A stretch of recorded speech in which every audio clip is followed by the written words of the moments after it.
Olá, pessoal, tudo bem com vocês? Estou muito feliz, como vocês podem ver, porque vocês têm me incentivado tanto, vocês têm me apoiado, vocês têm me enviado tanta positividade, tanta energia boa, tanto carinho nas mensagens, e eu sou muito grata a cada um de vocês. Eu peço desculpas se eu não consigo responder todo mundo com rapidez, mas é porque a correria do dia a dia, as crianças, mas eu sempre que eu tiver tempo eu vou lá responder, deixar um coraçãozinho para vocês e agradecer de todo o meu coração.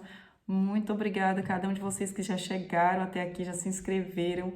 Vocês tornam os meus dias com certeza muito mais felizes.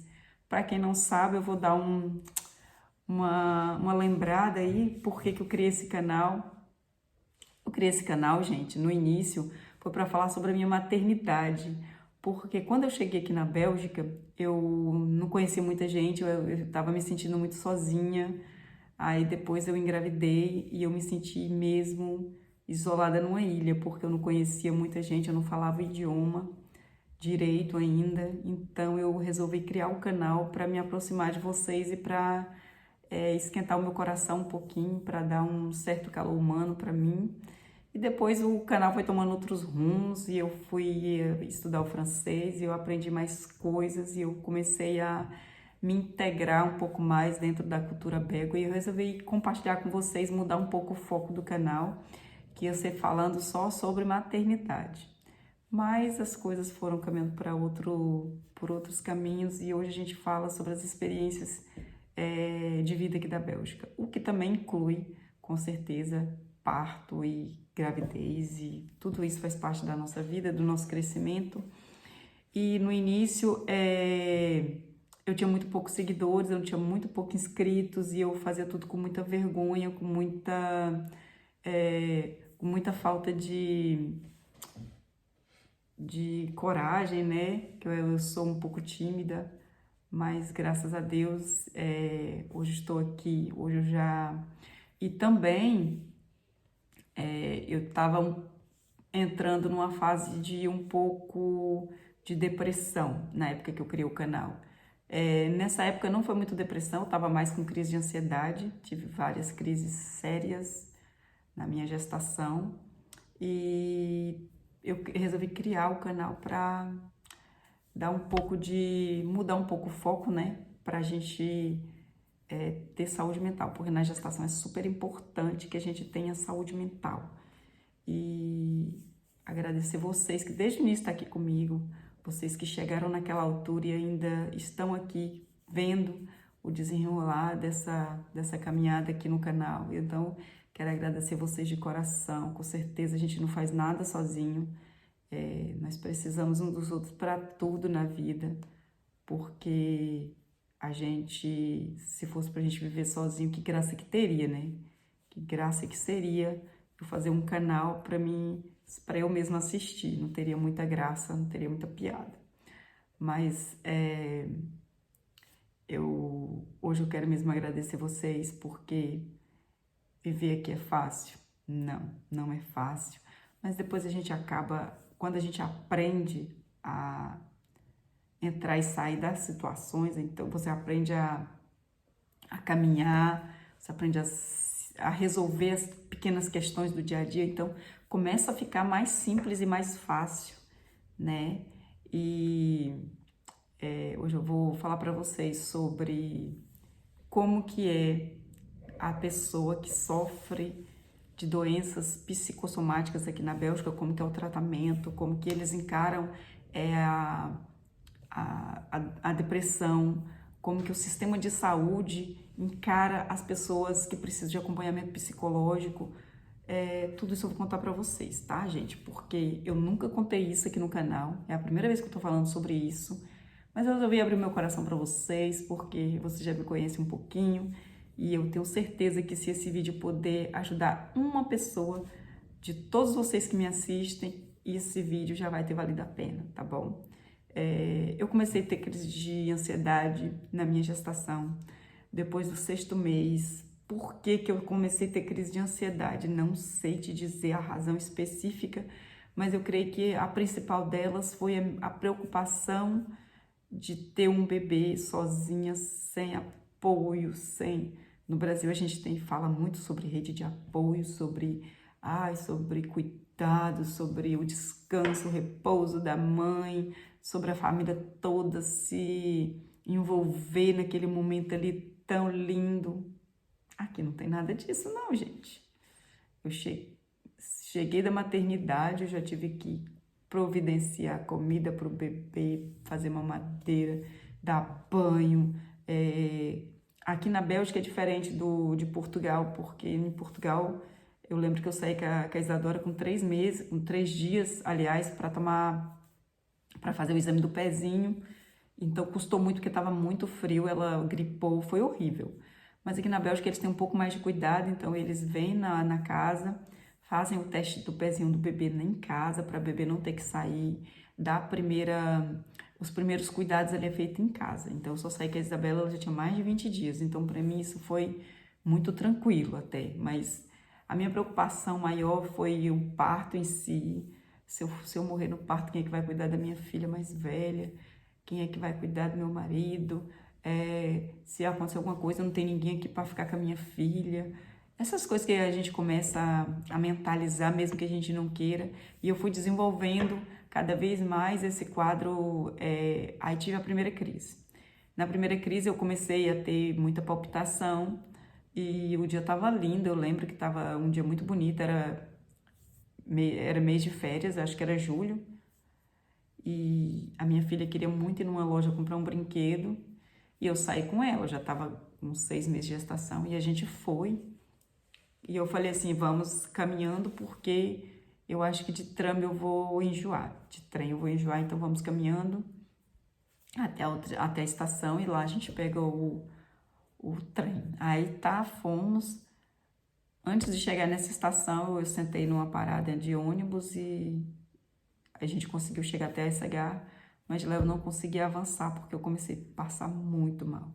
Era uma sensação que eu ia morrer sufocada, que eu não ia conseguir respirar e que é desesperador. Só quem teve sabe o que eu tô falando, é muito sério, é uma coisa horrorosa. E eu voltei para casa, minha filha conseguiu me ajudar, me acalmar um pouco, eu voltei para casa, mas chegando em casa piorou, não consegui melhorar, a sensação que eu tinha é que eu ia morrer, é de morte mesmo, não tem outra sensação, a sensação é que você vai morrer. Aí a minha filha conseguiu, ela ficou com medo de eu desmaiar e ela ter que chamar uma ambulância, ela era muito pequena na época, e ela pediu pra gente tentar ir caminhando. Eu morava a 5 minutos do hospital, então não era um trajeto muito longo.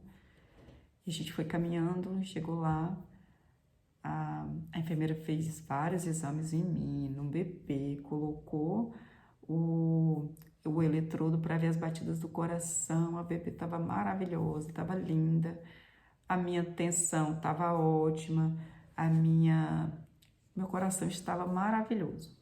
Ou seja, quando eu cheguei dentro do hospital, que eu sentei, que eu relaxei, que eu me senti segura, aí eu melhorei. Era muito estranho, mas quando eu chegava perto do hospital, eu tinha uma melhora boa, assim. Tive duas crises sérias, assim, de eu ter que parar no pronto-socorro, e as outras foram mais tranquilas. Mas, depois que eu tive a minha bebê, logo em seguida minha mãe faleceu. Depois que minha mãe faleceu, eu desenvolvi um quadro de depressão. Como que eu soube que era depressão? Porque não era uma tristeza normal. Chorava por qualquer motivo, sentia muita solidão, não conseguia realizar as tarefas mínimas do dia a dia, não conseguia... Eu me levantava basicamente por causa do bebê, que ele era dependente 100% de mim, mas chegou um tempo que eu já não estava conseguindo cuidar dela, né? Já cheguei num tempo que eu estava muito triste, que comecei a ter uma dificuldade para levantar da cama e ter que cuidar da minha filha.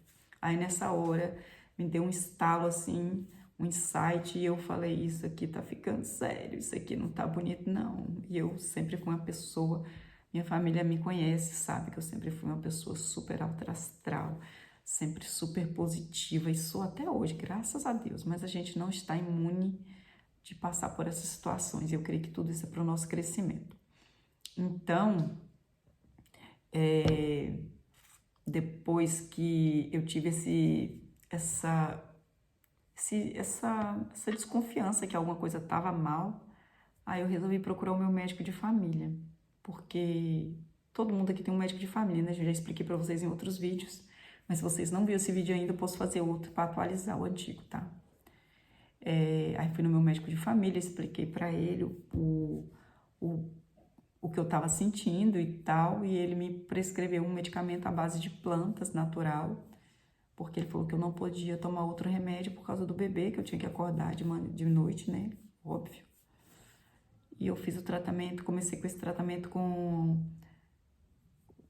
que ele era muito natural, até demais da conta, que não fez efeito nenhum em mim. Tomava 2, não conseguia nem cochilar, então voltei nele, pedi pelo amor de Deus para ele trocar, para ele mudar a medicação que não estava funcionando, eu estava sentindo a mesma tristeza, eu não estava conseguindo dormir, foi um período muito negro da minha vida, assim, que eu quero esquecer. Aí, nessa mesma altura, eu tinha uma amiga muito próxima de mim, muito próxima mesmo, que acompanhou a minha gestação todinha, e nesse mesmo período, antes da minha mãe falecer, acho que uma semana antes, ela mudou, ela foi para Portugal. E isso me afetou de uma maneira horrível, de uma maneira horrível. E no início, eu achava que aquela tristeza que eu estava sentindo era porque ela tinha ido embora. Eu não associava que essa tristeza não era só porque ela tinha ido embora. Vocês entendem? Vocês conseguem me entender?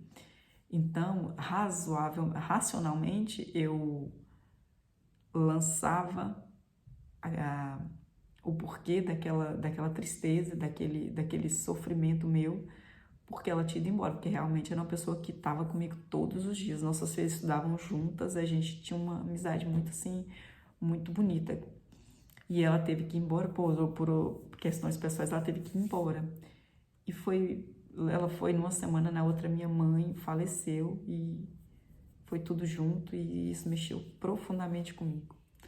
Então eu comecei a ter essa depressãozinha. E o meu médico, na segunda visita no meu médico, eu falei com ele que eu não estava conseguindo ainda me reerguer com aquela medicação para ele passar outro medicamento que eu precisava me sentir um pouco melhor, eu não estava conseguindo reagir.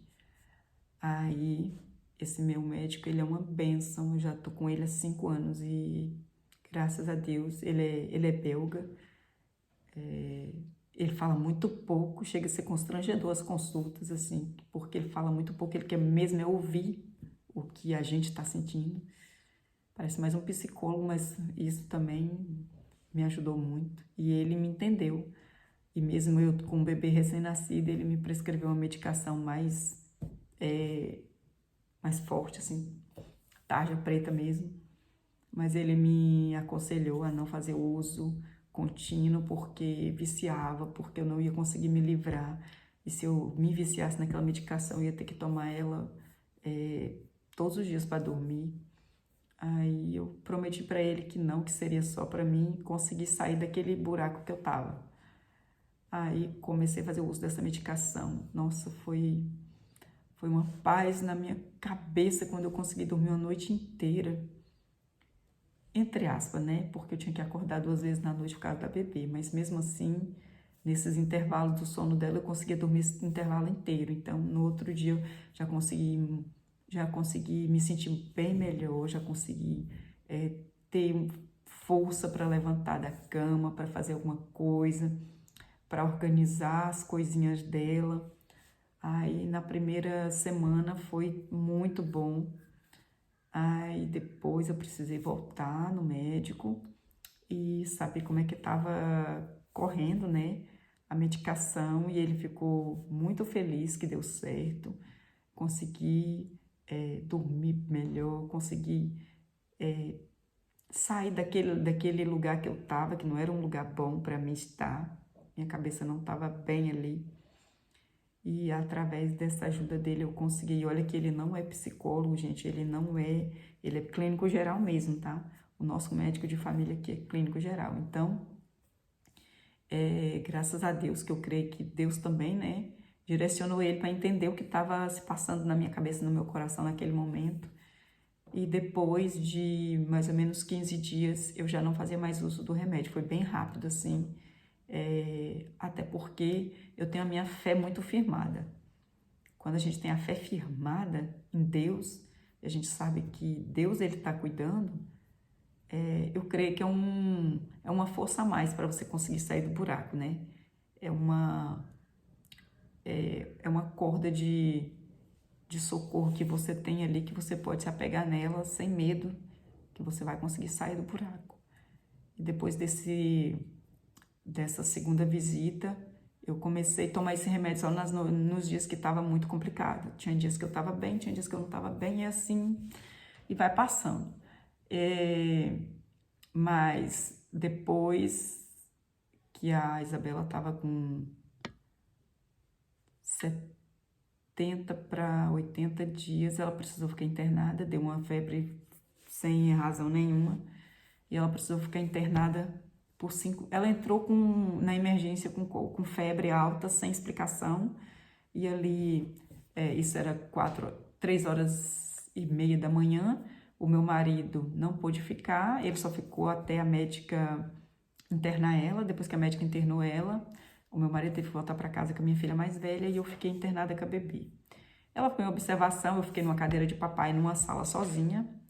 Aí no outro dia, isso até às 6 da manhã, quando trocou o plantão, eles já me levaram para o quarto e a minha bebê fez todos os tipos de exames cabíveis e imagináveis que você possa pensar, porque eles não deixam o bebê sair do hospital sem saber por que está dando febre, porque pode ser uma inflamação, pode ser uma infecção, pode ser qualquer coisa que eles têm que descobrir o porquê antes do bebê sair do hospital. E eu já comecei, quando a médica falou que ela ia ficar internada, eu comecei a chorar, abracei a médica ficou super preocupada comigo, ela entendeu que eu também não estava bem, ela me acalmou também. E a Isabela ficou 5 dias, no quarto dia, não tinha mais para onde correr, e a médica pediatra me falou que ela teria que extrair, né, aquele líquido, não sei falar na língua científica, mas é o líquido que eu sei que está na coluna. E ela fez esse exame super dolorido, eu não pude assistir porque era muito sofrido para ela, e eu fiquei do lado de fora do quarto, na porta, chorando, ouvindo os gritinhos dela, e eu chorando, e minha filha chorando. Foi uma tristeza. E uma cena que marcou muito foi que na hora que a médica veio me entregar a Isabela, elas não colocaram o curativo direito, onde foi extraído sangue e pingou gotículas no chão, de onde ela estava trazendo a miúda. Então, aquilo cortou meu coração, mas passou, graças a Deus. Esse teste, ele é super importante, esse exame ele é muito importante, ele não é realizado aqui na Bélgica, ele só é extraído o material, mas ele é levado para a Inglaterra, e depois de 24 horas a Inglaterra devolve o resultado. E essa médica, ela ficou tão preocupada comigo que depois do 5º dia de internação, o plantão dela acabava às 18 horas, mas ela esperou até 19 e pouquinho para ela me entregar o resultado desse exame, porque ela estava esperando esse resultado chegar para ela ir embora. E ela veio correndo me contar que o resultado da Isabela deu negativo para todo tipo de doenças. Esse exame, ele é tão profundo que dá para saber se a criança é predisposta a ter câncer, qualquer tipo de câncer, qualquer tipo de doenças, sei lá. Não sei muito bem, eu não sou médica, mas assim, foi o que ela me explicou, que a Isabela deu negativo para todo tipo de doença, e eu fiquei super feliz, e ela também, ela me abraçou toda contente, me deu minha alta e eu fui embora. Resultado, o que deu a febre na Isabela foi porque ela começou a inflamar a garganta, ou seja, uma coisa tão simples, mas ela teve que ficar internada durante 5 dias, e eu louvo a Deus pelaquela médica que internou ela, senão poderia ter sido muito pior, né? Poderia ter ficado com essa dúvida até hoje. E como que a Bélgica cuida de pessoas com doenças emocionais? Gente, eu morei em Portugal 10 anos, vocês já sabem, vocês já estão verde de saber disso. Mas é uma coisa impressionante. É como que a Bélgica cuida de pessoas que têm doenças psicológicas, porque não importa se você é documentado, se você é ilegal, se você é estrangeiro, se você é preto, se você é branco, se você é refugiado, o que importa é a sua saúde aqui. Eu vi isso de várias maneiras. Então, a Bélgica tem... A primeira questão é o seu médico de família. Ele vai te tratar como me tratou. Se não funcionar, aí ele vai te encaminhar para um psicólogo. O psicólogo vai entender se o seu caso só é com ele ou se precisa de apoio psiquiátrico. Aí o psicólogo vai pedir, vai fazer o encaminhamento para o psiquiatra. E aí eles vão trabalhar em conjunto até você ter o seu parecer ali, o seu diagnóstico. Aí você tem a medicação, o governo auxilia com essa medicação para você. No caso, eu tomei ele é um remédio muito parecido com o lorazepam, mas se a pessoa precisar de mais medicação, porque o psicólogo nós sabemos que ele não pode receitar, né?